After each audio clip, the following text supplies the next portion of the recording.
Hello and welcome back to the History of Video Games. My name is Ben and I am joined by the one and only Wes. What's up, Wes? How you doing? I am doing great, Ben. I got a new mic, as you know, so right off the top of the... Well, thank you. Right at the start of the episode, we wanted to let everyone know there's going to be a bit of a fine-tuning process to get my mic sounding the way we want it to, so any extra background noise or something like that, we should be able to edit it out, but just give us a little bit of grace, and in a few episodes, it should be dialed in. Oh, yeah. And hopefully a good improvement for everybody, so that sounds awesome. Yeah, but let's get back to the core of the matter. Do you want to talk about what you've been playing recently? I do. I've been playing something a lot. Ooh, okay. Because you were on vacation last week, and Yep. I was like, I'm going to get all this work done. I'm going to do a lot of research, and I ended up picking up this game and just playing it for like 40 hours. So I'm in it pretty hard right now. So I was watching a lot of, the YouTubers and Twitch streamers that I watch, and a lot of them were talking about this article that was released that mentioned that Final Fantasy XIV has more players on it than retail WoW does.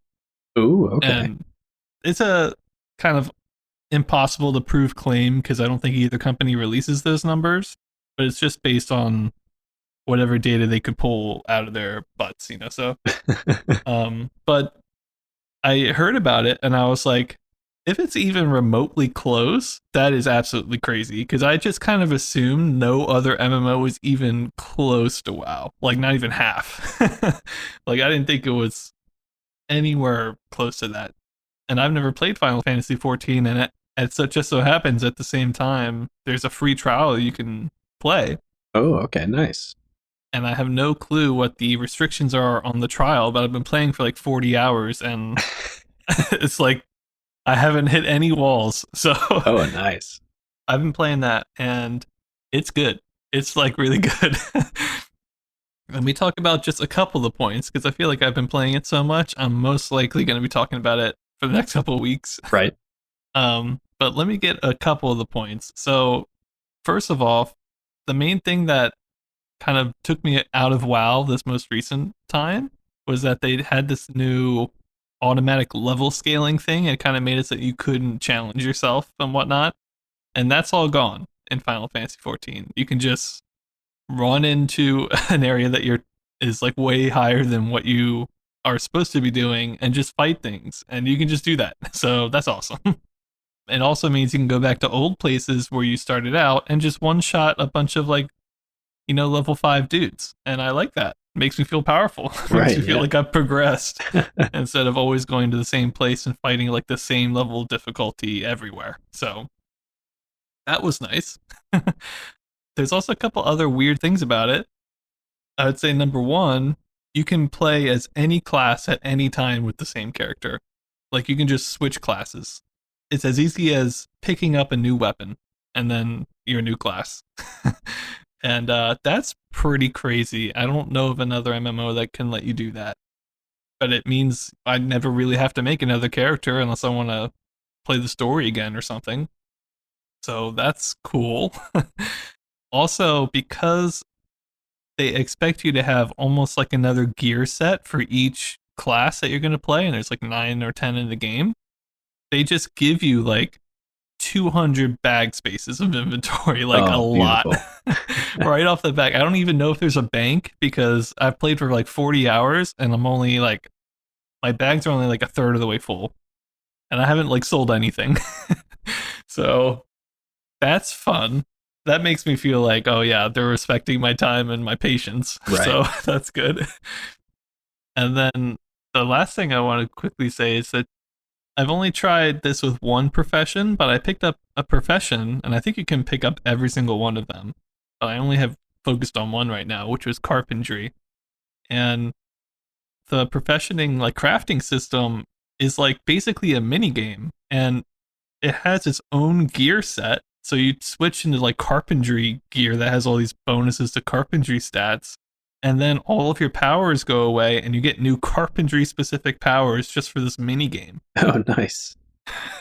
So it's like basically a whole nother class almost, but instead of fighting things, you're just building bows and stuff. So it's so weird and different, and I kind of love it though. And I don't know, it seems like right now there is a big push for a lot of streamers I've been watching have been like trying it out for the first time and stuff, and it just feels like a really like active and lively game right now. And for me to be playing it for free and like not have any restrictions, it's pretty cool. And I would say the number one thing that a lot of people talk about is the story mode, because the story is like an actually really important part of the game, and that is really cool. There's some voice acting, there's a lot of cutscenes, so I do quite like that. But to me, some of those other parts are more enjoyable, just like being able to go around the world and kill things. And there's also like a bunch of like just quality of life things that like WoW might have, but you have to go to like an add-on to get it. You know, Right. things like resizing the UI or moving it around.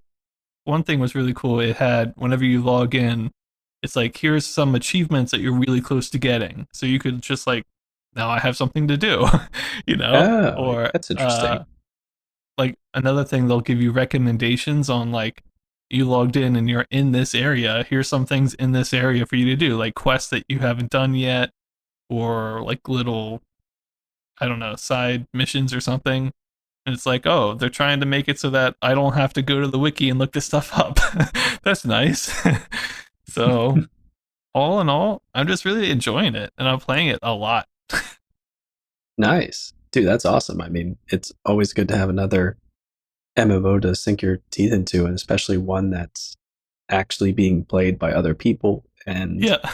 has lots of cool stuff going on. I started watching one of my favorite streamers, a Dark Souls streamer, plays that on certain days, and it's definitely a very engaging world. I mean, it's got the piles of wacky Final Fantasy lore behind it, so it can kind of just do whatever it wants. And yeah, I don't know, that's awesome. Yeah, I think overall too, like I know some people don't like the art style of it and stuff, but I really enjoy the art style so far. Like just the places where you start out in, I just think look really good. Maybe this is just coming from a guy whose MMO experience is usually like WoW or RuneScape, you know, like Right. not necessarily good looking games, but I think the game looks good. And yeah, I don't know, I'm just really enjoying it. Nice. That's awesome. I might have to go check that out, although that's a slippery slope. I don't do too well with MMOs. The one thing I will say is the game like visually looks like a game that would have more action style combat, something like what is it called, Terra is another one or something like Yeah, that. yeah. It looks very similar, but it plays just like WoW, where it's kind of auto attack. And I kept finding myself like wanting to hit a dodge button because it kind of feels like you're in that third person perspective, and I don't know, the graphic style and everything. It just looks like I kind of want to have like a dodge button, but you just have to like move, you know, like walk out of the way. You're like, Right. this is weird. And I want to like be able to like click my mouse and have that be like a basic attack or something, you know, tied to the mouse button, not just like he just does it by himself every 2 minutes or 2 seconds or something. So it's a little strange, but you get used to it. Yeah, it's funny. That's very WoW esque. The Yeah, just like queuing up attacks kind of thing instead of combos and stuff. But yeah, I could right. still see that being fun. Yeah. But what have you been up to, man? I'm sure I'm going to talk about that more more later. Yeah, yeah, and I want to hear about it more later, but we can save that. There's plenty of Final Fantasy 14 to go around. Um, well, as you mentioned, I was on vacation last week, but I did get up to a little bit of gaming. I was keeping up with some of the E3 news that was going on, Okay, and cool. I heard there was a lot of great indie games that I got to go back and watch some trailers for. But the two big name things that really caught my eye were trailer for Breath of the Wild 2, Hmm. which still didn't give you much information, but you get to see a little bit of what's going on. And after years of the Dark Souls community waiting, finally news about Elden Ring, the next game in the sort of not a direct Dark Souls sequel, but the next game in that like spiritual successor kind of thing. So Um, you knew about this game because I didn't hear about it before I saw the trailer. yeah, it's been like talked about a bunch in Dark Souls communities. And as I mentioned, one of my favorite streamers is a big Dark Souls guy. And Mm-hmm. there was, I mean, the community was doing daily newscasts of what the news of Elden Ring was as a joke because like there hadn't been any news in 2 years or something. So people would just Right. like come on air for like a minute and say like nothing's happened.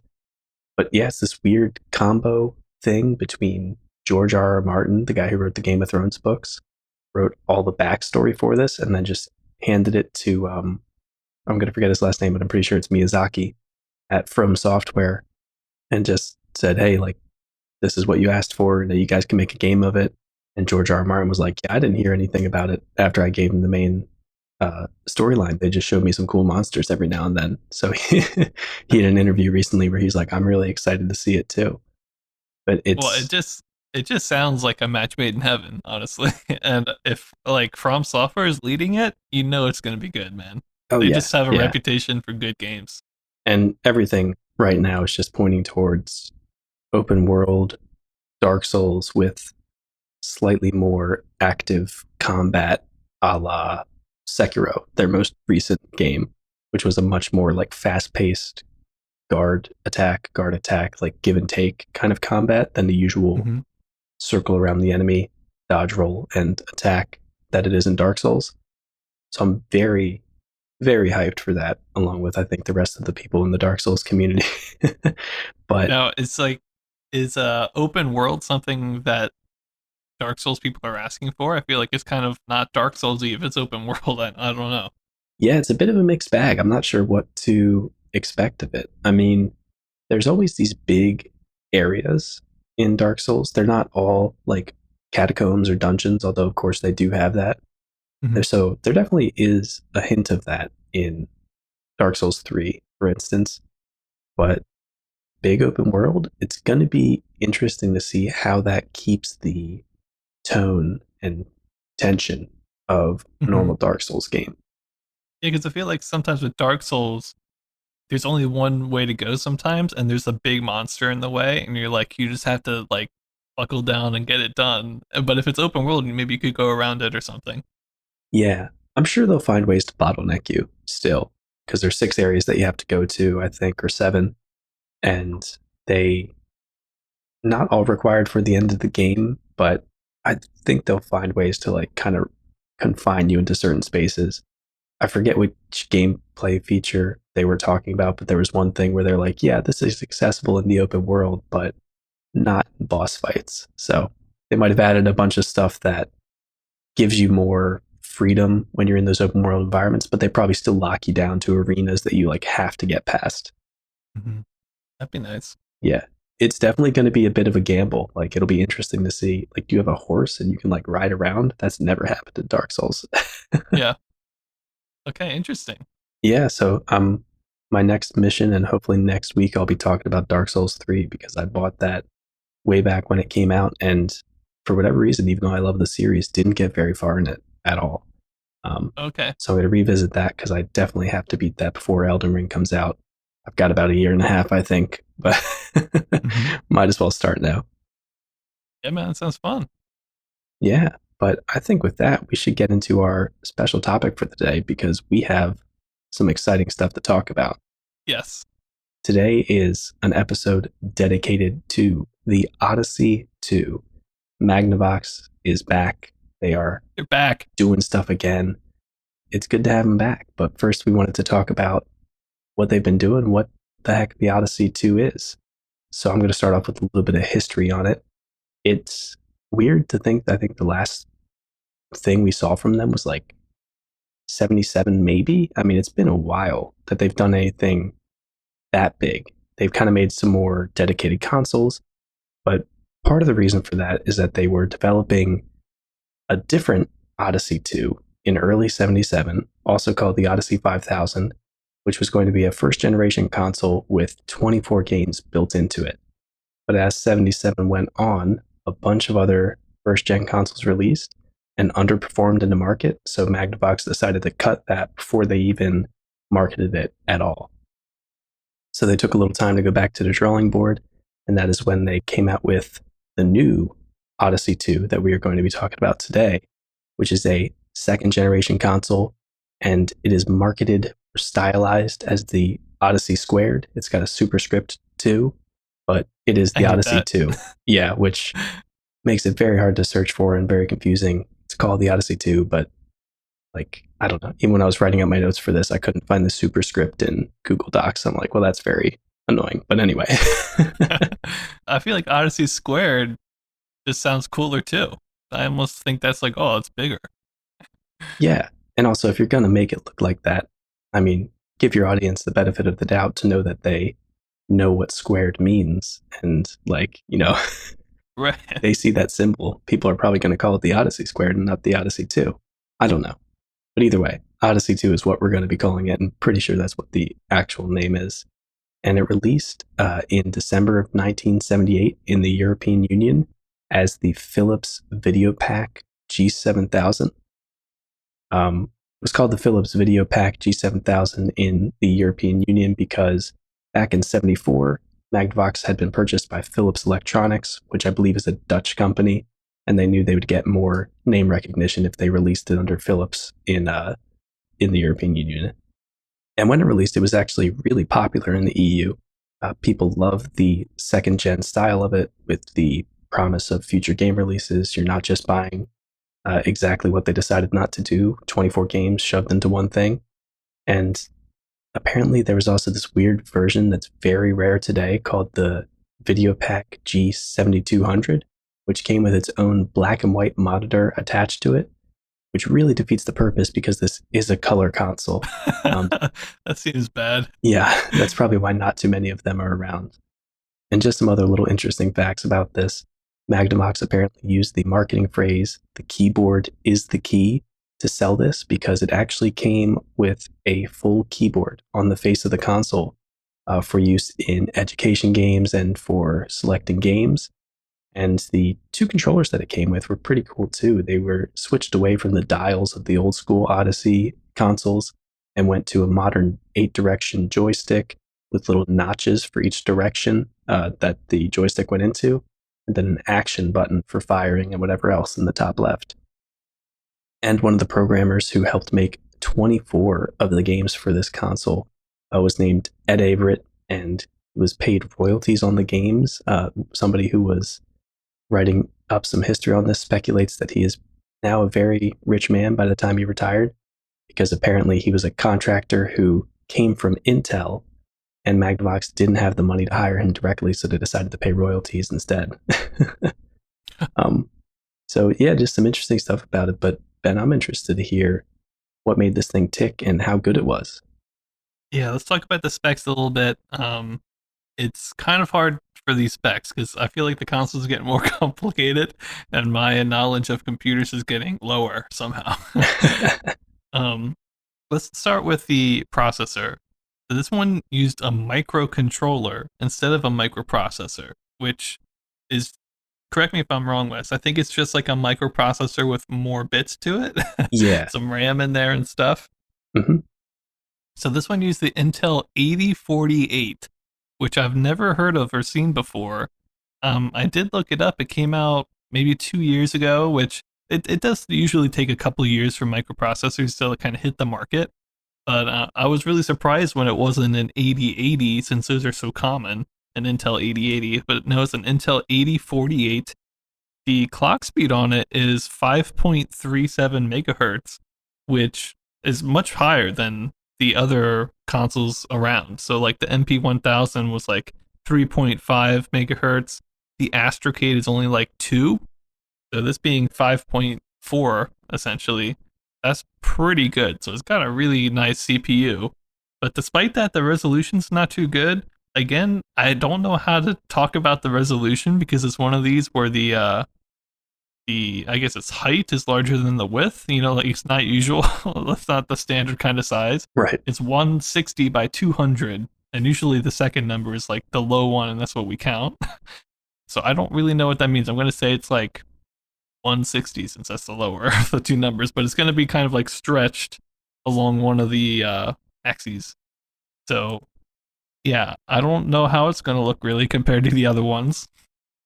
As far as some of the other things it could do, It had 16 colors to choose from, which I believe they are set. I don't think it's like the 2600 where it could do like almost unlimited colors. I think this is like strictly only 16 colors.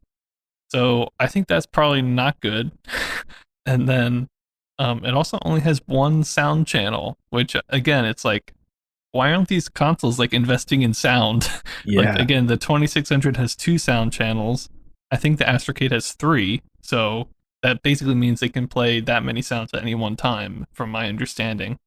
So the Odyssey 2, if it's playing music, that's all it's doing. You know what I mean? Like in-game audio is gonna stop then. So that is definitely a disappointment. But I don't know. So it seems like a mixed bag. It looks like it probably runs pretty well. The graphics are going to be okay, but not super colorful, and also the sound is probably going to be lacking. Is kind of what I'm getting from it. So, it seems like a bit of a mixed bag, but probably, definitely competitive with the other consoles at this time.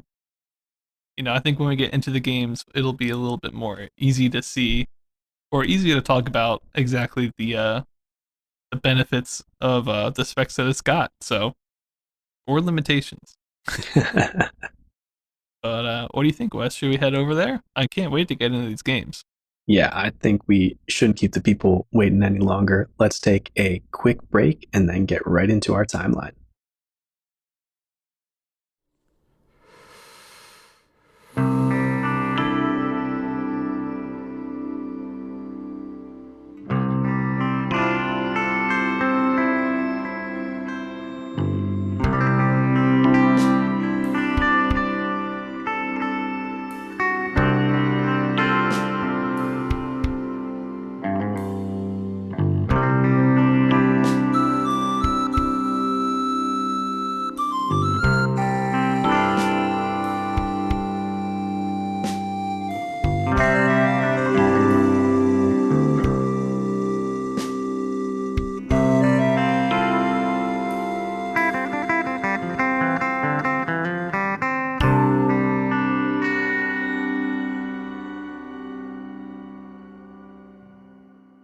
Hey, everybody, welcome back from that brief musical break. Let's get right into the Odyssey 2. I mean, we're always excited to see Magnavox stuff, even when it sucks, but I don't think this one's going to suck. So we got some. I know, second gen, man. You just got to become second gen and you're good to go. Yeah, that's already exciting, even though we have had a surprising amount of second gen consoles this year. Odyssey 2, we know they're going to do something crazy. But let's start talking about some of the honorable mentions for the games that we didn't end up covering in depth. The first one that we have is a cartridge that had Race, Spinout, and Cryptogram on it. For the American release, I think they were called Speedway, Spinout, and Cryptologic.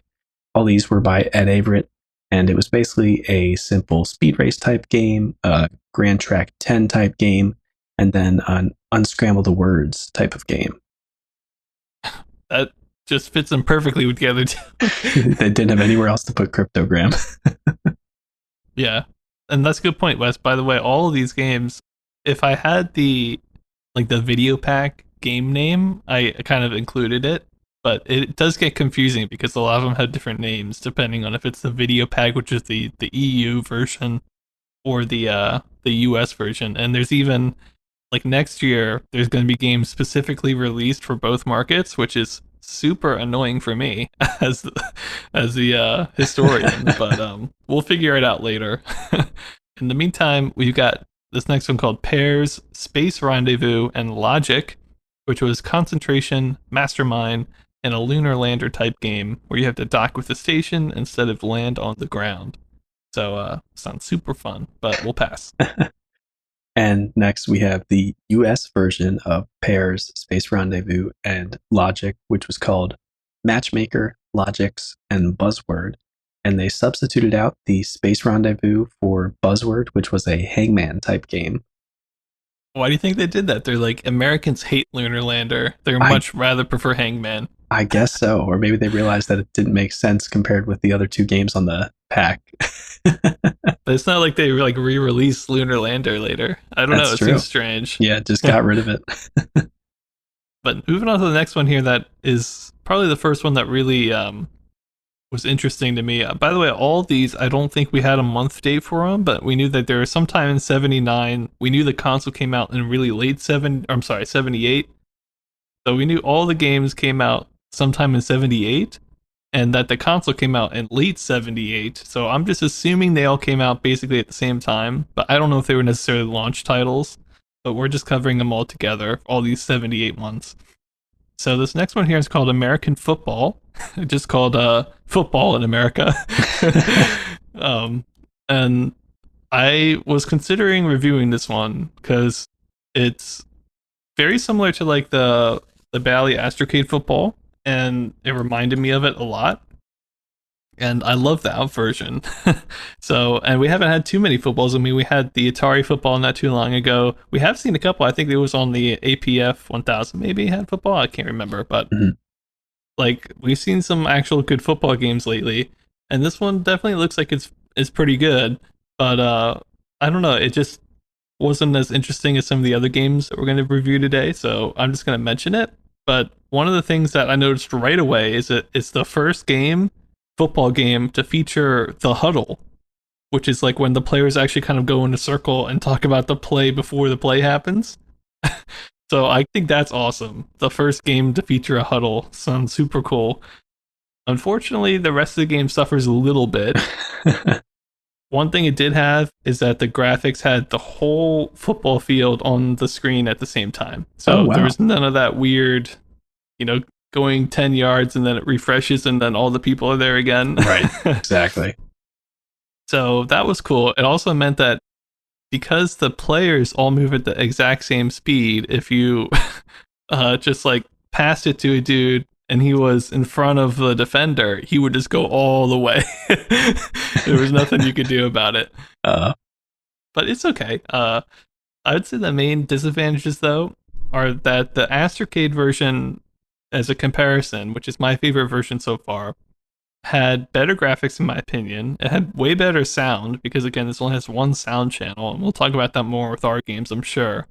And the Astrocade allowed you to pass to two different receivers, so it kind of gave you some options. Here you only have one receiver, and the total amount of players on the field are less as well.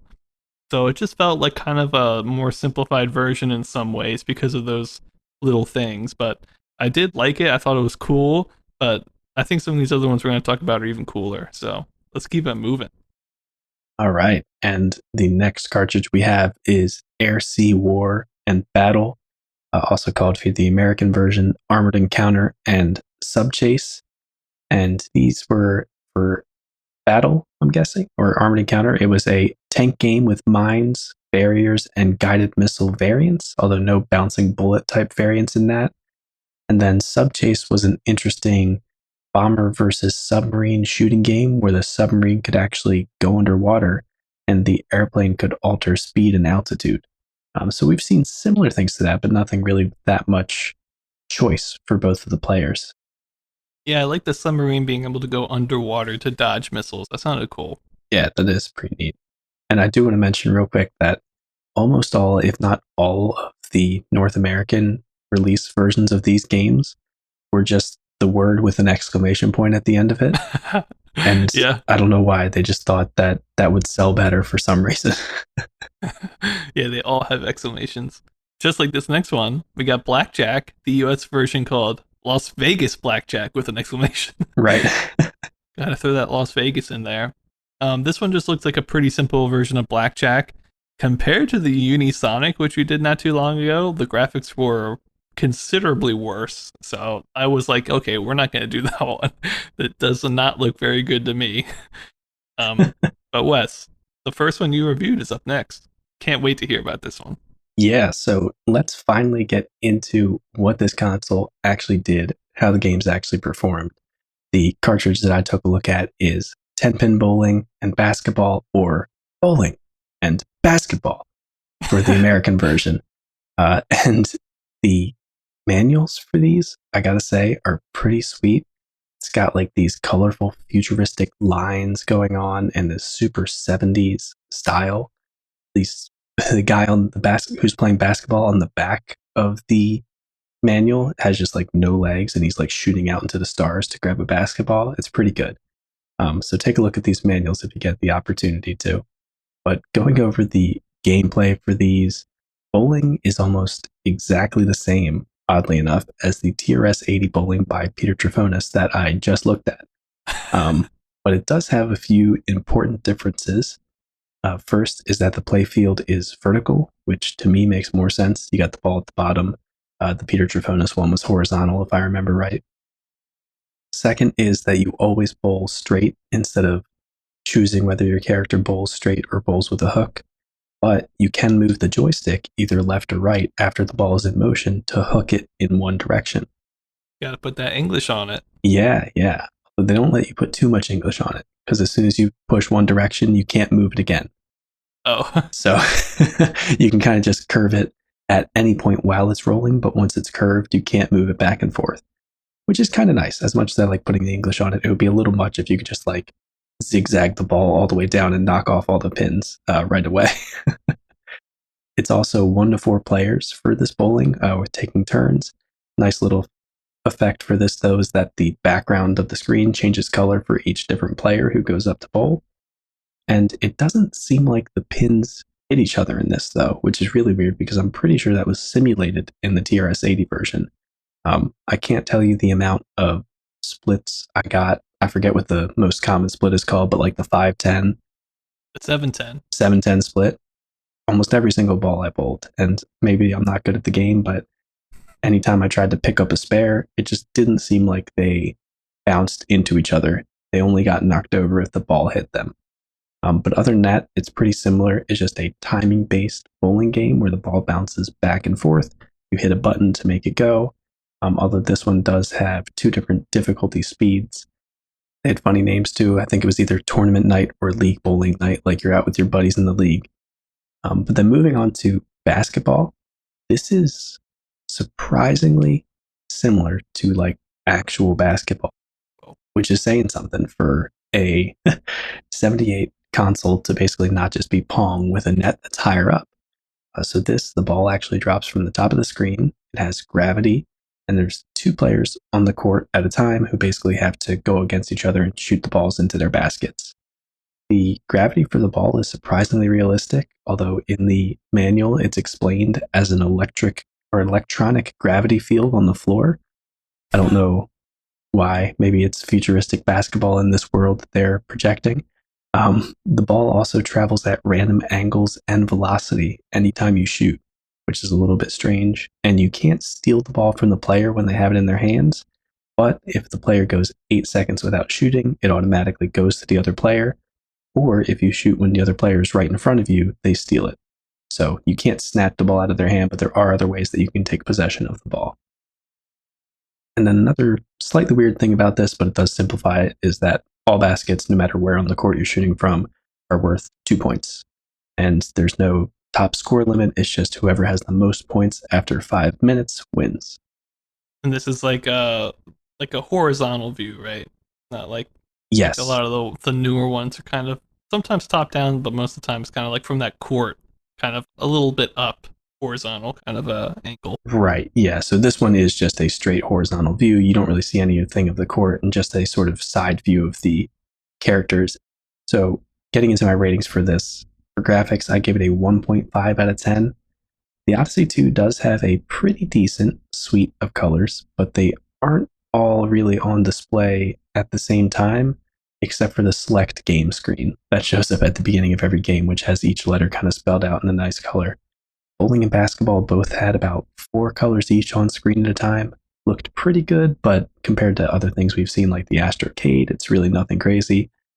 The graphics in bowling, especially, were super simple, not much going on.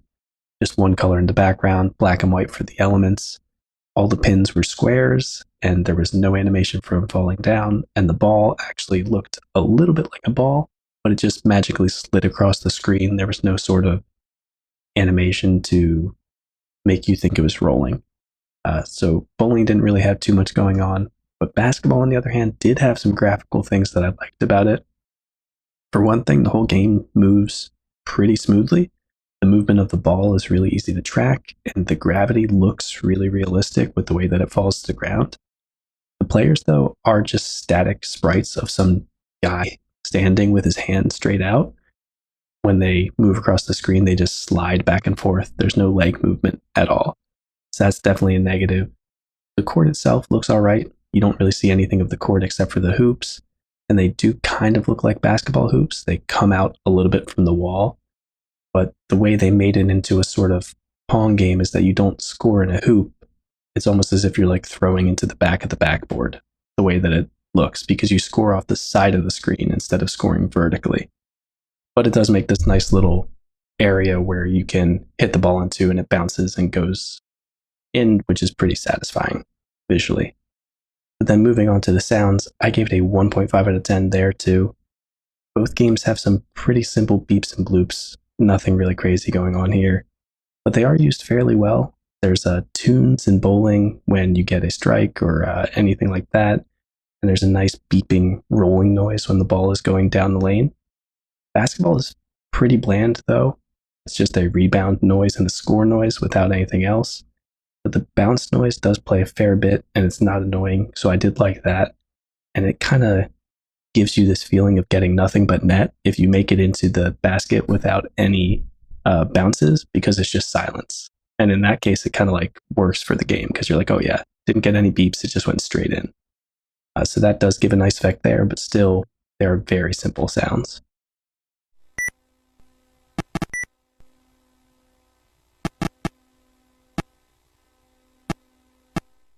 Moving on to the gameplay, I gave it a 2 out of 10.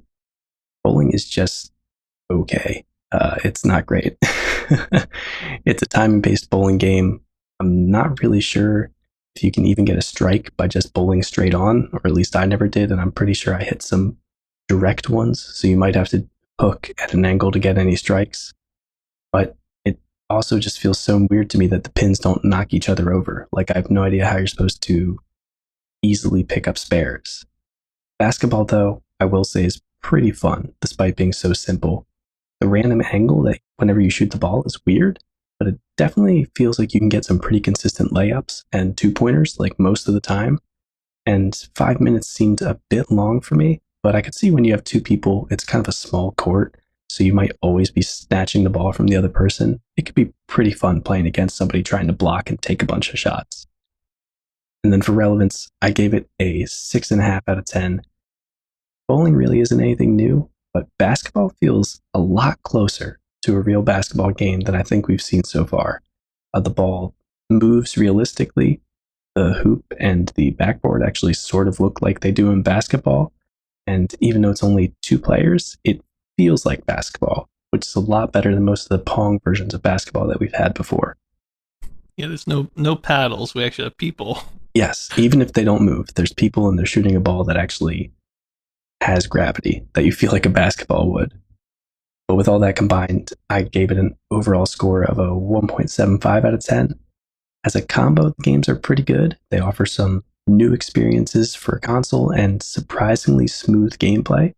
There isn't too much interesting and new here other than the new basketball gameplay we're seeing, but I could see it being fun to play around with friends for a few matches.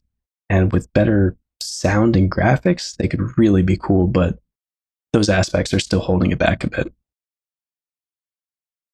So yeah, Very that's nice. First look at the Odyssey. Kind of what we'd expect, I'd say, from the specs. Sound and graphics, okay, not great. But gameplay, actually pretty smooth. It does a good job of that.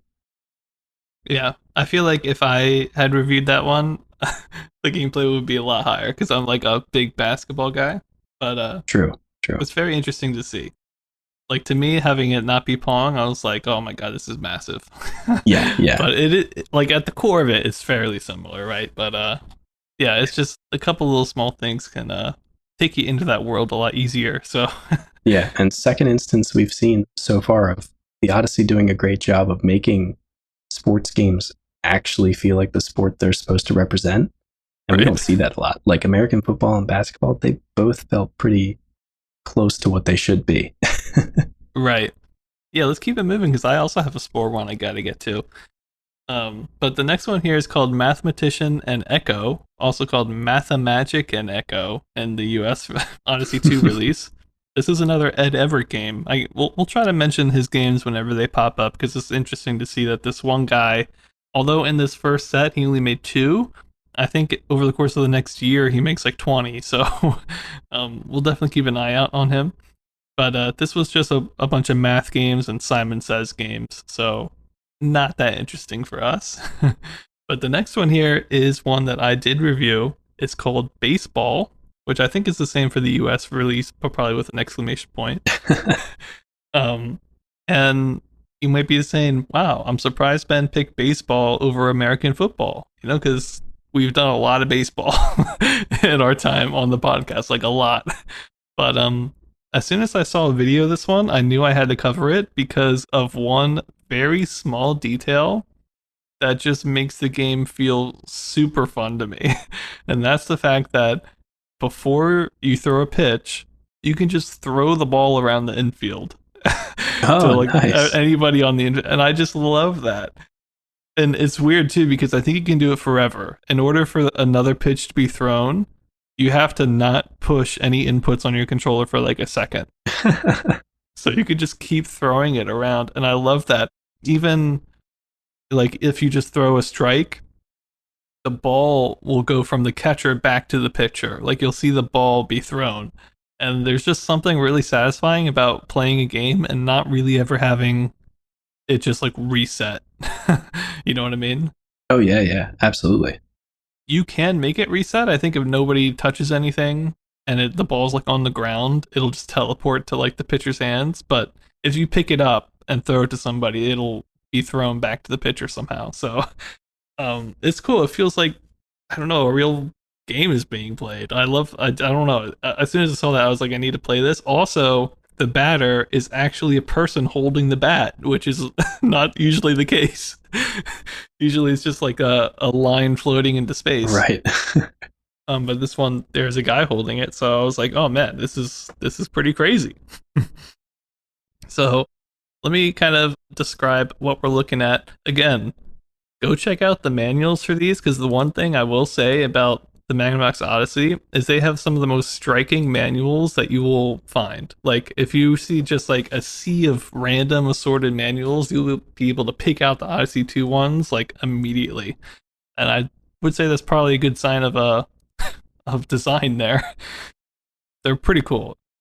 But yeah, so baseball, what it actually looks like, you do have some downsides to what I'm saying. Unlike the Astrocade version of Tornado Baseball, here there's no dirt diamond. It's just green from top to bottom. I think was the Atari 2600 the same way? Yeah, I think remember. It was. Okay.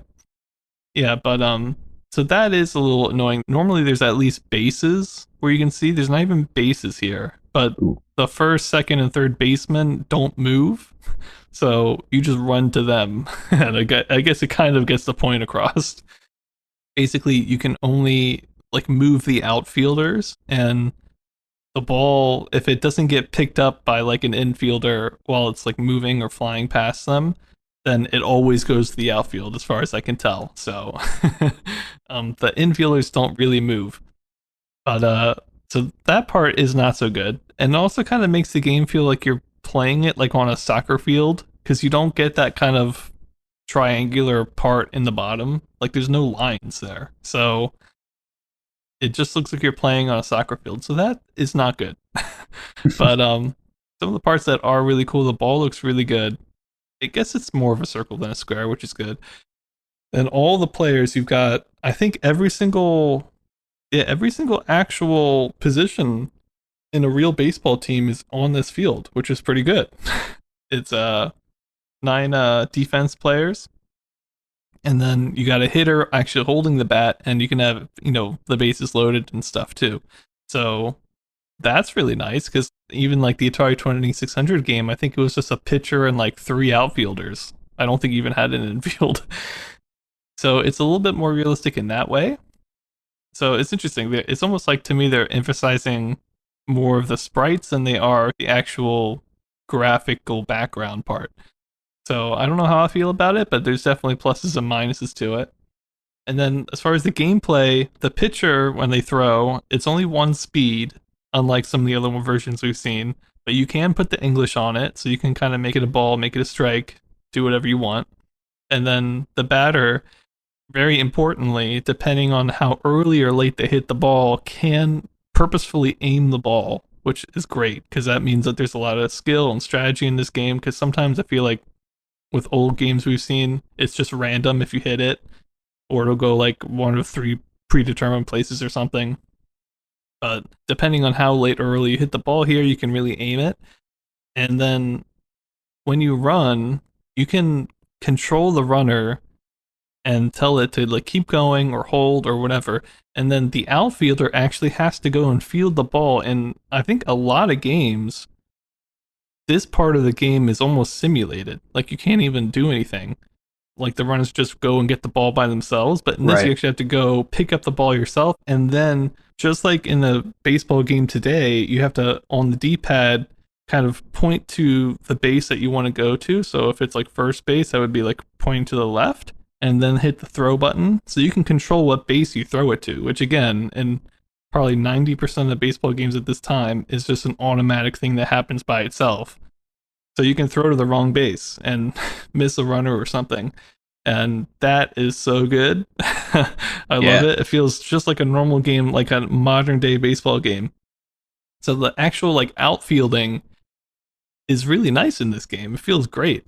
And the running is good. And I think it also has some other firsts. As I was looking at it, it definitely allows you this. I don't know, maybe other games allowed you to do this. It was the first time I've ever seen it advertised. But you can do a sack fly ball on this. If you don't know what that is, basically, if a ball is up in the air, the base runners can't run. But if somebody catches it, then they can run. But usually if somebody catches it, that means somebody's out. And in a normal kind of simple baseball game, that would be the end of the play because it's out and it's over. But here, like let's say the person caught the ball way far away from home plate, you can try to run to home plate before they throw it back there, which just adds another layer of strategy and skill to the game, which is awesome.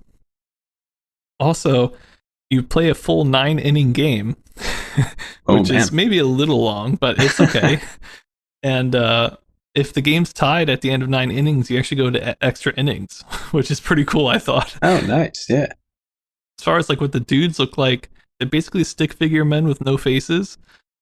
I think maybe the Astrocade version of the sprites are a little bit better. Here we've got one red team and one blue team, and they serve their function well, but like in the Astrocade you had like little animations of them running onto the field and stuff, and you don't get that here. They just kind of teleport onto the field. But I still think the fact that you can throw the ball around the infield for fun kind of just makes everything else kind of be okay. Right. So yeah, let me get into my ratings. That's like the majority of it. Let's start out with my favorite part, the gameplay. I gave this pretty high. I gave it a 3.5 out of 10. I really enjoyed it. I think playing defense is actually fun, which is probably the first time I've said that for a baseball game. I don't know. I think being able to put the English on it when you throw, being able to just... I feel like if your opponent's on a hot streak, you could just throw the ball around the infield for like 5 minutes until they get annoyed with you. I could see that being really fun and really abusable. So I feel like I would use that against my brother all the time. Right. Definitely a sibling rivalry kind of thing. Yeah, so I love that, and I love the being able to actually, like, having to go and pick up the ball wherever it lands and actually throw it to the correct base, and that's your decision. That's awesome. By the way, you can get home runs in this game, but I'd say most of the time the ball just kind of lands like before the wall at the end, so you have to go and pick it up unless your guy was already there and they catch it. But yeah, playing defense is fun and playing offense is fun. Just like hitting the ball, there is a level of skill and difficulty because you can aim the ball if depending on how you hit it. And of course, you're up against the pitcher who can, definitely pitch you outside and stuff. So yeah, I think this game is really fun. Really, really fun. For graphics, I just gave this a 2.25. I wasn't super harsh on it. I think I could be, but I don't know. I think it's interesting because the ball is white It's like one of the only things that are white on the screen other than the bat. And it's really easy to track because the background is this dark green.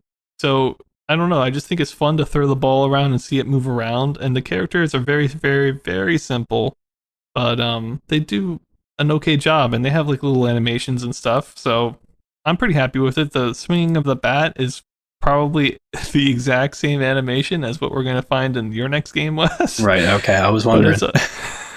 But it's totally passable. It totally works. So I think some people might not like this game, but everything looks good. It's just missing that like kind of diamond shape to the field. If it had that, I think it would be amazing. But without it, it does kind of lose some points there. But I don't think it looks too bad. For sound, I gave that a 2.25 out of 10. Just like the graphics, it's okay. You do have some music, but it's not like any recognizable music, which is strange because I think you could just easily do a charge, right? But right. I don't know why they didn't do that. It's just some like random beeps that are kind of musical.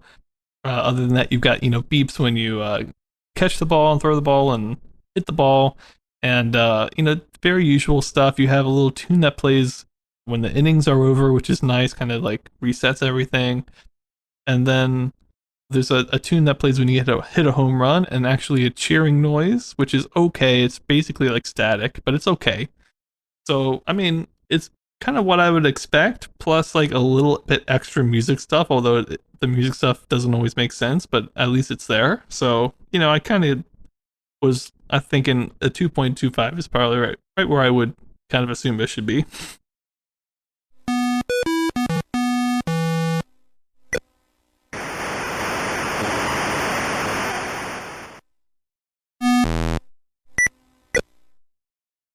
And then relevance, I gave it a 6.5 out of 10.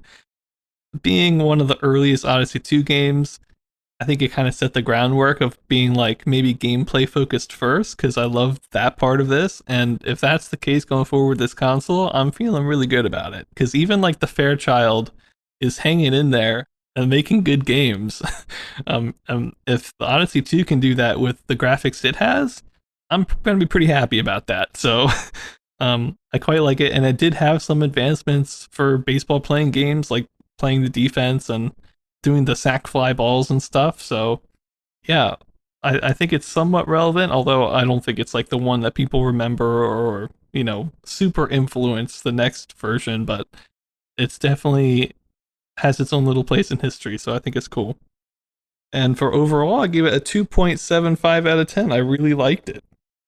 By the way, you have the usual scoring on the screen that just looks good. So, and the scores are colored depending on who is who. So it's really easy to tell. So that's always a nice touch. But yeah, graphics are okay, sound is okay, gameplay's really good. So I think that's kind of what we were expecting, and I was really happy with it. Nice, that's cool. I mean, if that's going to be the trend for this console, that's not a bad one to have. I mean, gameplay being the worst and sound being great might be that's not a great combo. Not so helpful. Yeah, but when you have good gameplay, it can kind of save some of the other elements. So that's nice to hear. Yeah, man. Nice. Well, shall we move on then to the last couple that we have here? Yeah. Next up, we have the Computer Programmer cartridge, also called Computer Intro. This was a really interesting one. It's a cartridge that came with a 104-page manual that taught you how to code using the full keyboard that was on the Odyssey 2. It also played some number guessing games, and from what I read, it taught you how to code in assembly language too, which is a little nuts because that's like the super complicated language that BASIC is like basically making a bunch of shortcuts for. Still though, it's interesting that they have that on there, and it's kind of a cool option. Mm-hmm. I could see it being like a entryway into learning how to code on computers if you already have this Odyssey 2 console. Mm-hmm. And then next up, we have the second game that I reviewed, the Golf or Computer Golf cartridge for the Odyssey 2. And this one, again, the manual is really good for this. This one in particular, it's super detailed, which I really like because golf isn't super simple, and translating it into video game format is not always super simple either.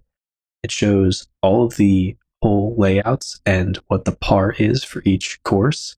And then it Okay. also shows diagrams of how the unique and weird hitting system in this game works. So it was just super helpful. And I read it and felt like I knew how to play the game, and it actually like helped me play the game. So I don't know. It's just a manual doing what it was supposed to do, and I was very appreciative of it. But moving on to what the gameplay actually is for this, I mean, it's golf, and amazingly, it's actually like a pretty legit game of golf. You can play up to 4 players on this, where each player is a different colored little sprite, and each player plays through a hole before the next one goes. Oh, by the way, can I say real quick? I Sure. forgot to mention this in baseball, and but I think it's also the case in basketball. And I think every game that we're reviewing today, there's no AI mode. Why? Yeah, that's a great point, and I didn't even think about it because I was playing so many of these single player, but definitely a missed opportunity for all these that, especially baseball and Yeah, basketball, where you really need an AI player. But for this, thankfully, not too much of an issue. Uh, right. Golf, you can definitely do one player, probably fine. Absolutely. And so when you hit the ball in this, the ball travels perpendicular to the end of the club, and the club is angled towards the ball based on how you approach it. So it kind of automatically moves the club whenever you're walking close to the ball. It's basically a series of diagonal dots that goes into a straight line, which is kind of what Ben was talking about with his baseball bat. So the club doesn't really look like a club so much as just a stick, but it does move to face the ball depending on where you are towards it. And if you have it on, say, a 45-degree angle, then the ball will travel perpendicular to the end of the club. So it will travel at a 45-degree angle in sort of the other direction downwards. And it sounds complicated at first, but after you try it a little bit, it actually is surprisingly intuitive. You can hold up your backswing to charge it and give it more power, which gave me very Mario Golf vibes. I love it. And you can hit the ball at different distances because of that. The course itself is green, but then the outside is all black, and you actually can go into the black area outside of the course, and it's just the rough.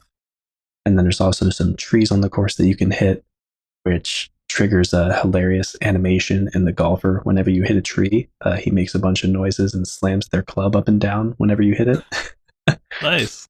Yeah. So there's nice little details there.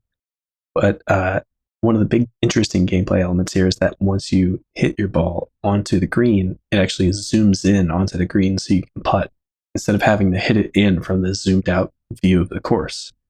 So when you're putting, it does still play pretty much exactly the same, but it does give you this nice zoomed in view of the hole, and it's a lot easier to hit. And once you're on the green, you can't overshoot the hole as long as you're actually lined up with it.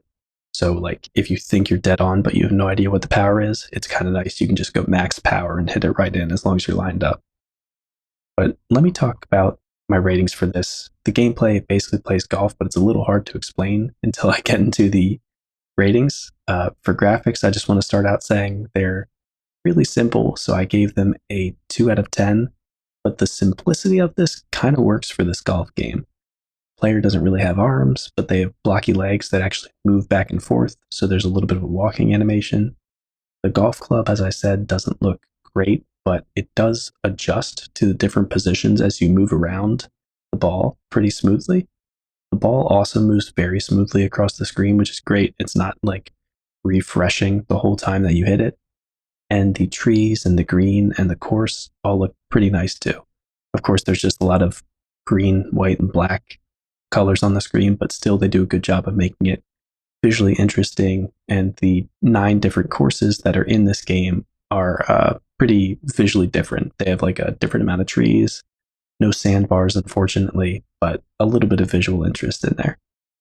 Hey, real quick, just want to get your opinion on this. This is a total, tinfoil hat conspiracy right now for you. The guy that's holding the club in golf looks pretty similar to the same sprites as the people in baseball and maybe even the guys in basketball. Do you think at all that the character that's in these games is supposed to be some sort of like the Odyssey man. I haven't seen this anywhere. This is just my own theory that maybe either they just wanted to reuse sprites or they were like, I actually want to make a brand out of this and be like, it's the same guy playing all these games, if that makes sense. Yeah, I'm not sure. That would be, if they didn't take that branding opportunity, that's definitely a unique way to make like a fun thing out of the fact that you have limited graphics capabilities.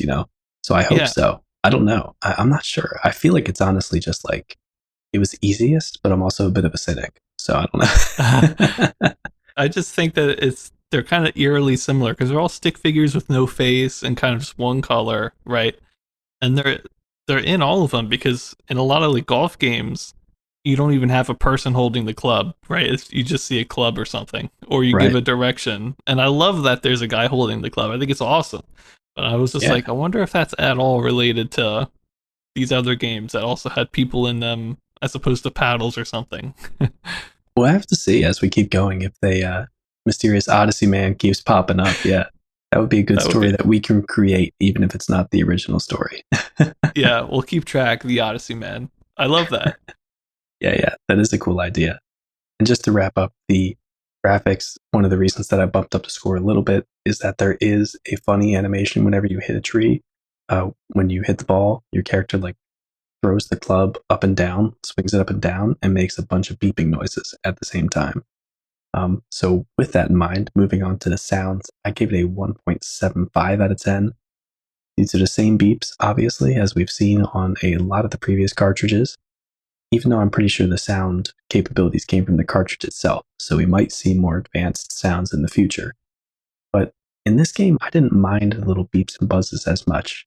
There was a little buzzing kind of beep, if that makes any sense. You might have to listen to it for when the character is walking, but it didn't always play at the same interval. So for the times when you had to walk a while to get to the ball, it kind of made like a little kind of music like blockade because it was this weird, like not totally synchronous sound. So maybe I was just in the zone when I was listening to it, but I thought that was really cool. The hit noise and getting the ball into a hole are both pretty similar, but they work well enough. They're simple, they do what they need to. And the noise that's either the player swinging their club at the ground or cursing, I think it is supposed to be the person swearing when they hit the tree, is pretty funny. I mean, it's just like a lot of beeps in a row. It gets annoying if you hit trees a lot, but as long as you don't hit trees a lot, it's just kind of this funny, quirky thing that they added in there.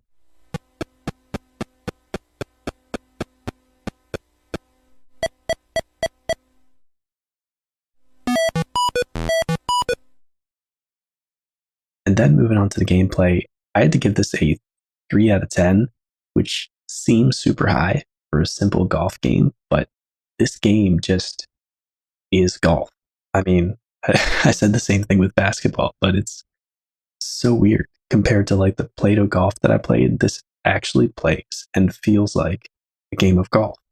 There's no wind to account for or anything like that, but you have a bunch of different angles that you can approach from to angle your shot. You can strategically decide what power you want to hit. You can decide your approach if you want to go on this side or that side of the tree. I could see how it could get pretty old though, because you are only playing the same 9 holes. There weren't any more available. But even then, I think all these holes look like they are pretty fun. And the transition between the course and the green when you get up close and you start putting, I think it's just a really great touch that makes a lot of sense in a golf game that we haven't seen. I think it was in the Play-Doh version, but I don't know. It's just a little bit different in this, and I really like how it does it. And I found out one of the things that made me literally raise my hands in the air because I was so proud of myself when I was playing this. Part of why the gameplay was so fun to me is that if you hit it just right when you're in the course view, you can actually chip the ball in instead of ever going to the putting screen. Oh, So that was just a good feeling. I was like, I lined it up perfectly. speedrunning strats. Yeah, exactly. I think what it did is that it zooms into the green, but since it actually takes into account where the ball is based on where you hit it, it was like, oh wait, it's already in the hole, and then it just gave me like the score. It didn't look like any of the courses were really set up so you could get hole in ones, which kind of sucked. But I was happy that I'm pretty sure I got a birdie, so Nice. I was feeling good about that. The way that the club moves and the way that you hit is also a little strange when you first start. But honestly, I got used to it pretty fast, and I think it's pretty intuitive for a golf game. And I think the ability to just walk away from the ball and do practice strokes is really nice because they have it so if you're ever unsure of what direction you're hitting it, you can walk away, take a swing. It doesn't count as a stroke, and then walk back up to the ball and swing again to make sure you get your shot right. Cool. Yeah, so that was just kind of a nice element too. It didn't like lock you into every single hit. And since you're moving around the course, it actually feels like you're golfing. So I thought that was kind of cool. And then so for relevance, I gave it a 7 out of 10. Even though it's not the best game ever, I think Magnavox has done it again and made a sports game that compared to all the other sports games like it we've seen before, this one actually feels the most like the sport. It's so crazy to me that they just made all these good gameplay choices right off the bat without a ton of other golf games to influence them. I just don't remember many other, certainly not console golf games, but even arcade golf games. I don't think there were any or many that did it as well as this. So I'm really excited to see in future games how they improve on these systems or if they end up borrowing a lot of the gameplay stuff that's already in this golf game to add to theirs. And so overall, that left me with a 2.5 out of 10. It's, again, got simple graphics and sound. That's kind of the nature of this console.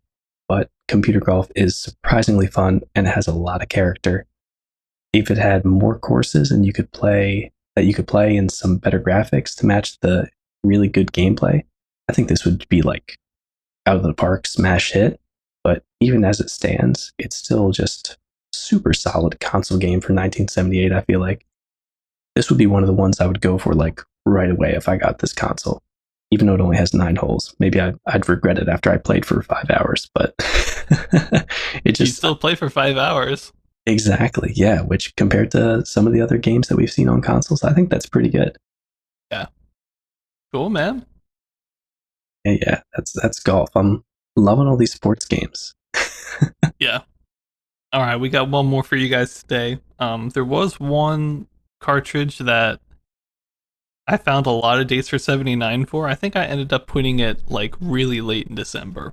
So we'll look at that one at that time. But this is the last one we're going to cover for today. It's the other one that I reviewed. It's called Cosmic Conflict. And I don't know, I was reading some reviews about this one and people were talking, I was like listening to other people talk about it. And they were saying, oh, it's very influenced by like Starship 1, like the Atari game, which I think was ported to the 2600 already at this point. But it feels a lot more like Bob Bishop's Star Wars on a console. So I was like, oh, that could be cool. Yeah. But unlike Bob Bishop's Star Wars, which you basically don't move the camera and just wait until something gets in the crosshair and fire, this one, you're actually moving the crosshair almost as if you're in like a turret on, I don't know, the Millennium Falcon or something. Ooh, nice. So, yeah, I was like, oh, this is pretty cool. I should probably check this out. So I did. And yeah, it's basically just Bob Bishop Star Wars, but you can kind of move the crosshair and you actually have to aim ahead of whoever you're firing. But weirdly enough, the missiles are somewhat tied to the camera. So, like, if you fire behind this, wherever you need to hit, you can then just kind of turn the camera so now the camera's in front of where you need to hit and the missiles will kind of just turn too. So it's almost like the English is on it with the missiles, which doesn't really make any sense because when you fire missiles, they come out in a straight line. But it's okay. I don't mind it. It's different. It's cool. So yeah, basically what you're looking at is kind of like a cockpit view. So I don't know, you have, I'm gonna say, a console below and above you on the screen. It's like these two big blue bars where the score and the energy counter is, which I'll describe in a sec. Maybe that's just for purely UI, but I'm sure this got some sort of spaceship-esque, like you're in a seat kind of vibe to it. And then you've got this ginormous crosshair that looks almost comical by today's standards, but it's big enough to have the whole spaceship that you're shooting at like within the middle part of the crosshair. So but it works, you know, it's totally serviceable. And basically when you play the game, you're looking out into space and you do see like some stars and stuff, like just little white spots.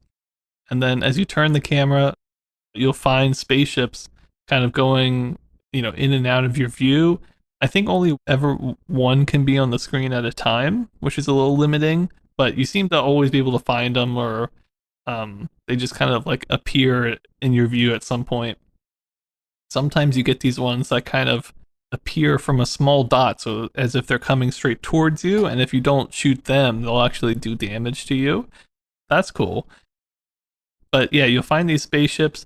As far as what the spaceships look like, there's really only two different models of them, I think. There's a couple different colors, so I think maybe they vary it with the color combinations, but you have one that looks, I don't know, it almost looks like a bus, but with like wings on it. And then the other one's an obvious TIE fighter. So I don't know. They're okay, I guess. Oh, you do have another one that's kind of like a Y shape, but the spaceships aren't very well detailed, we'll say. But they're very serviceable. And then when you fire at them, you got kind of two missiles that come out from the sides and head towards that middle point in your crosshair. And we've seen that in like I think the newer versions of the Bob Bishop Star Wars, and I do like the kind of skinny laser beams that come out. They're cool. But yeah, other than that, it's basically you just have to shoot down 15 ships before your energy reaches 0. So you spend a little bit of energy just moving your camera around. I think you spend like 10 points when you fire a shot. And if you get hit, I think it takes 50 points. Honestly, it seemed pretty hard to lose. So as long as you're paying attention, you're going to be fine. And then what this game's actually, weirdly enough, I think known for is at the end of it, it has a random message that pops up on the screen. I heard one person say it might be tied to how good you did as far as your score. I heard somebody else say it's purely random, but it'll give you some sort of like almost like an ending, or it'll be like, "Good job, you've been promoted to the rank of commander" or something, or "Good job, you fought him back and now they just barely escaped." Like there's a couple different almost endings depending on how on what happens. So that's kind of weirdly enough kind of what it's known for, and this text like kind of goes across the screen left to right when it happens, which is kind of cool. So yeah, it's all right. It's cool. But to me, it wasn't as fun as baseball for obvious reasons. It just didn't have that kind of wow factor. So let me get through my ratings. For gameplay, I did give it a 2.75 out of 10. I think it's decently fun. I would say on a console, it's probably the best version that we've seen, because I think the Starship 1 kind of games are pretty confusing when it comes to just controlling them. I mean, you played the original, so you would know them better, but this one felt pretty intuitive and just kind of gave you that kind of cockpit experience I was looking for. I think like the big crosshair helps with that, and the fact that you see those laser beams pop out and the ships kind of just move in a more realistic fashion, if that makes sense. Like in Starship 1, you had like a cat like coming at you and stuff. Yeah. It was kind of weird. But this one's, I like it for the most part. I think it's fun.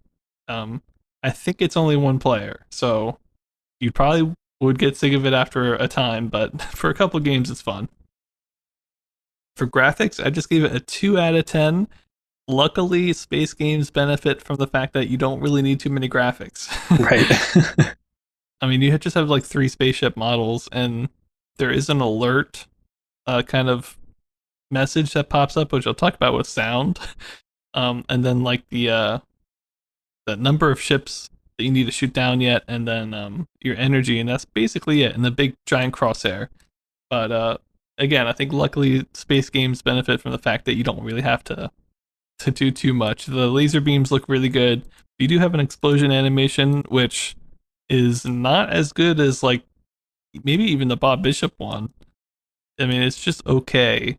It almost looks like a blood splatter. It doesn't really make sense, but so that part's not too good. I've seen a lot worse.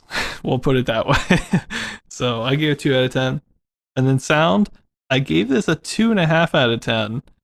This is really interesting to me because it's one of those where the sound gets on your nerves, but it's supposed to, because If a ship is coming at you, you get this error message that pops up and blinks in big red letters, and then you get this, like do do do do do do do do, kind of like really high pitched Right, and right. annoying sound.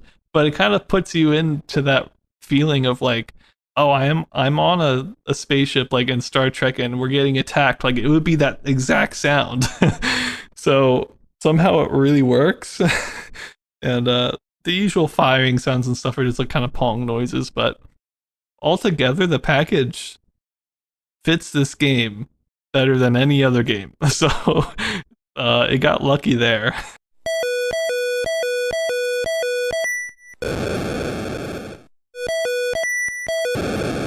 And then finally for relevance, I gave it a 5.5 out of 10. Somewhat relevant. I mean, it's the first time I've seen like a Bob Bishopy kind of Star Wars game on a home console. So that's cool. But I don't think it like sold too well or influenced too many things. So kind of left it in that middle range. Yeah, overall, I gave it a 2.25. It was very good, very solid, but just not like super impressive. But I think it's decent. I don't know if I would like spend money to buy a cartridge that just had this one game on it, but Right. I don't think the game's too bad. I think it's decent. Nice. Cool. Yeah, and like you're saying, those space games get away with it because beeps make sense and black and white makes I sense, know. even though it can have color in it. But Yeah, this that's one pretty had a cool. little color, but the black and white helps it. Right, for sure.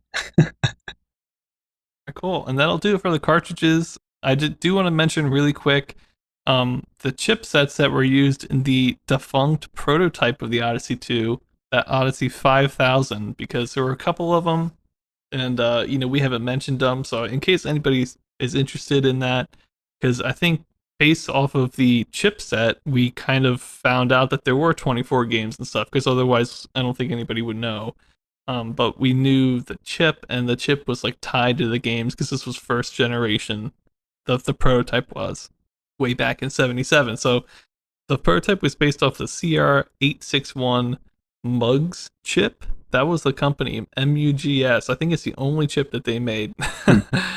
And then Texas Instruments, I think, actually helped in or helped out and pitched in. They made some other like chips that went along with that. So like the SN94069, 9293, and 94192. Man, they do not make these easy. But No. yeah, all those were just to make the Odyssey 5000 work. So it was going to be a really big first generation console with 24 games on it, and they were going to, I think there was like space games on there. I think it was going to be really cool. But I think, the Atari 2600 came out, and they're like, we can't do this now. And I'm glad that they did, because we might not have gotten the Odyssey 2 if they had stuck with the original plan, and this is definitely going to be better for them long term. So, yeah, I'm pretty happy. What do you think about the console overall, Wes? How's it stack up right now? It's kind of hard to even put it with the compared to like the MP1000, which we just did. It feels like it was forever ago. I know. Yeah. It's got a decent bit of really fun games with good gameplay. It's kind of not right up there with the 2600 yet because the 2600 excels at having so many variants to its game modes, but it's definitely got the same vibe where it's like the sound and graphics, they're all right, but the gameplay is what really sells it. Mhm. So I don't know, I might put this ahead of the Fairchild, probably still behind the Astrocade and the 2600, but honestly, I think ahead of the rest of what we looked at so far too, with the MP1000 and the Unisonic Champion. Yeah, Unisonic's definitely like really low. Yes, yeah. But I think this is at least, it's chasing at the heels of the 2600 and the Astrocade. Yeah, I think I would put it above the 2600, but maybe below the Astrocade. Mm-hmm. But we'll see. Obviously the 2600 has a lot of surprises yet in store, and I don't know, the Astrocade is still the one that excels in graphics the most, and they make good games. So they kind of have the best of both worlds. This one makes really good games, as we mentioned. It almost gives me a Fairchild Channel F5 because of that. Because the graphics Yeah. and sound are not anything to be hyped about. but the gameplay's really good, and if they can keep the Odyssey man alive, then I'm on board, man. Oh yeah, absolutely. All right, so with that, I think we'll close it out today. Yeah, so thank you guys so much for listening. Make sure to check out our website if you want to take a look at everything that we've covered before and a visual timeline of all the games that we've talked about so far. Make sure to follow us on Twitter for announcements about our episodes when they go up. And also make sure to send us an email if you have any questions. And with that, we'll see you next time. See y'all next time.